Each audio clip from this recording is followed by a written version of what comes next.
Okay, so this is a tutorial on Dropbox.com. Dropbox is a place where you can upload your files, whether they're a document, a video, pictures, music, just whatever, and it'll store it online on the web in the cloud so that you can access them anywhere from any device that can tie into the internet. One benefit of doing it through Dropbox is that you can share these files with somebody else. The bad thing about email is it's limited to size of files.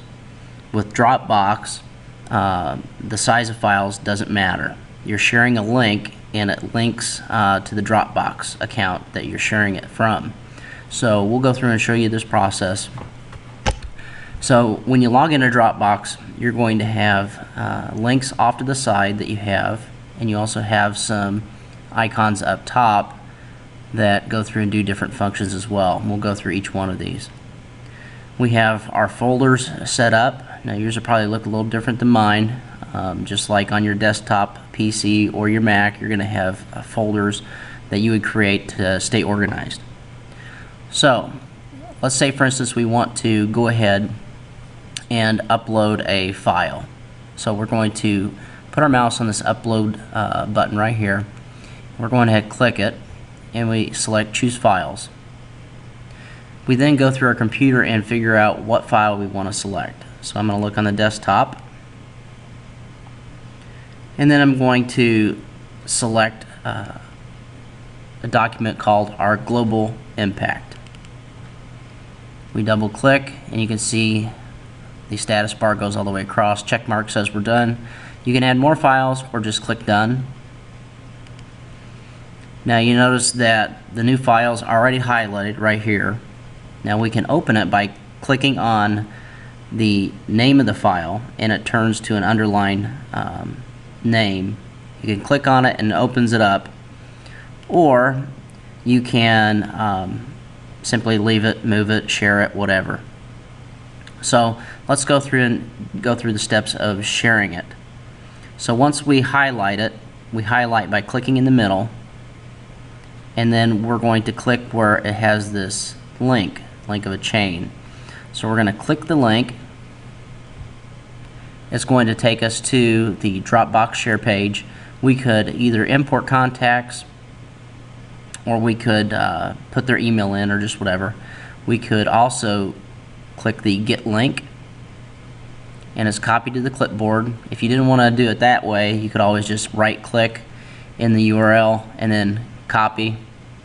And then what I would do is I would open up Microsoft Outlook.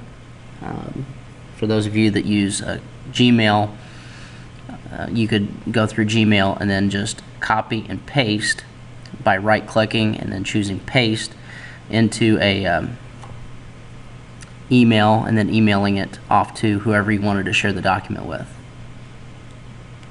So that's how to share a single document. If we wanted to share a folder such as this, photos using technology, we again select in the middle and it highlights the folder. Now you could always go ahead and click on this to open up the folder to see what it was in it, and you could share individual documents. If you wanted to share the whole folder, you're going to click the share link off to the right, and again you're going to click get link. It's going to copy it, and from there you can just simply paste it, or like I said, you can just right click and then copy, and then you copy that into your email and share it that way. So the benefits that way would be, if you have a folder such as first grade or sixth grade English papers or just whatever, then you could email the rest of your team everything that was in that, so you could have one folder that everybody was just utilizing. Like I said, the other benefit is you're sharing not only large quantities of documents or files, but you're also sharing large file sizes. So that's the benefit, so you don't have problems with email. Like I said, email has restrictions on file size. So that's how to go through and do your Dropbox sharing. If you wanted to go through and create a folder, we simply click on this folder with a plus sign, and that allows us to go through and name it. So we'll name it, we can name it Gym, and it creates the Gym folder here. Now let's say for instance we made a mistake, we don't need it, we just click in the middle and then click delete. Okay, but let's say for instance we deleted something that we really wanted. Alright, we want to get it back. We can do it a couple different ways. We can go to this where it says show deleted files, and it'll allow us to retrieve it that way. So here's the gym that was deleted. Okay, so we click in the middle and then we can click restore. Now if we're really dead set on getting rid of it, we just click permanently delete. The other way of course is to hit this undo. Okay, and now it puts it right back where it was. Just restored it like it was never deleted. Okay, but I really don't want one called Gym, so I really am going to delete it. Okay, this allows you to also share a folder besides simply clicking and doing the share link, so it's up to you. You can also rename different things, individual documents, as well as the folders itself.